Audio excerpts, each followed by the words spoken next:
আলহামদুলিল্লাহ ওয়াসসালাতু ওয়াসসালামু আলা রাসূলিল্লাহ। সম্মানিত প্রিয় দর্শক, আজ অত্যন্ত গুরুত্বপূর্ণ একটি বিষয় নিয়ে কথা বলবো। আর সেটা হচ্ছে, অনেক সময় দেখা যায় ঝড় তুফান শিলাবৃষ্টির সময় মানুষ তা থেকে পরিত্রাণের জন্য আজান দিয়ে থাকে। প্রশ্ন হচ্ছে, ঝড় তুফান শিলাবৃষ্টির সময় আজান দেওয়ার শরঈ বিধান কি?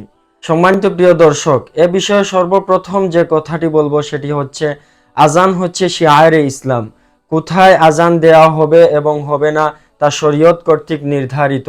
কেবল ধারণা বশতি হয়ে কোথাও আজান দেয়া যাবে না। দ্বিতীয় যে কথাটি বলবো সেটি হচ্ছে, ঝড় তুফান শিলাবৃষ্টি এগুলো হচ্ছে আল্লাহ তাআলার গজব। আর এই গজবের সময় একজন মুমিনের বৈশিষ্ট্য হচ্ছে সবর করা এবং আল্লাহর কাছে আশ্রয় প্রার্থনা করা, এবং রাসূলুল্লাহ সাল্লাল্লাহু আলাইহি ওয়াসাল্লাম এই সময়ে যে আমল করার কথা বলেছেন সে আমলের প্রতি গুরুত্বারোপ করা। সম্মানিত প্রিয় দর্শক, ঝড় তুফান শিলাবৃষ্টির সময় আমাদের জন্য করণীয় কি, এ বিষয়ে সর্বপ্রথম যে হাদিসটি উল্লেখ করব, হাদিসের বিখ্যাত গ্রন্থ সহিহ বুখারী 1014 নম্বর হাদিস। একদা মদিনায় এক সপ্তাহ ব্যাপী প্রবল বৃষ্টি হতে লাগলো। সাহাবায়ে কেরাম রাদিয়াল্লাহু তাআলা আনহুম এ বৃষ্টির সমূহ ক্ষতি থেকে বাঁচার জন্য রাসূল সাল্লাল্লাহু আলাইহি ওয়াসাল্লামের কাছে আরজ করলেন।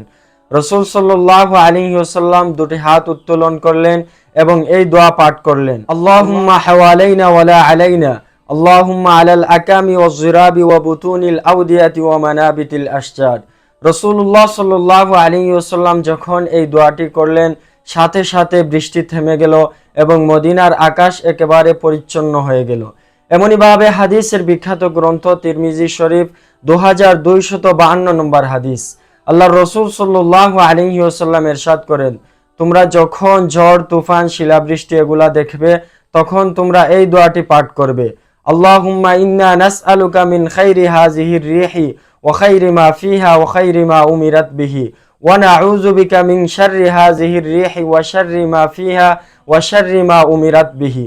সম্মানিত প্রিয় দর্শক, এই দুটি হাদিস আমাদের সামনে রাখলে ঝড় তুফানের সময় আমাদের জন্য করণীয় কি তা একেবারে সুস্পষ্ট হয়ে যায়। সুতরাং ঝড় তুফান শিলাবৃষ্টির সময় আমরা এই দোয়াগুলো বেশি বেশি করে পাঠ করব, আজান নয়। কারণ ঝড় তুফান এবং শিলাবৃষ্টির সময় আজান দেয়া ইসলামী শরিয়া দ্বারা প্রমাণিত কোনো বিষয় নয়। আল্লাহ পাক রব্বুল আলামিন আমাদের প্রত্যেককে কথাগুলা বুঝার এবং মানার তৌফিক দান করুন। আমিন। ওয়াসসালামু আলাইকুম ওয়া রাহমাতুল্লাহ।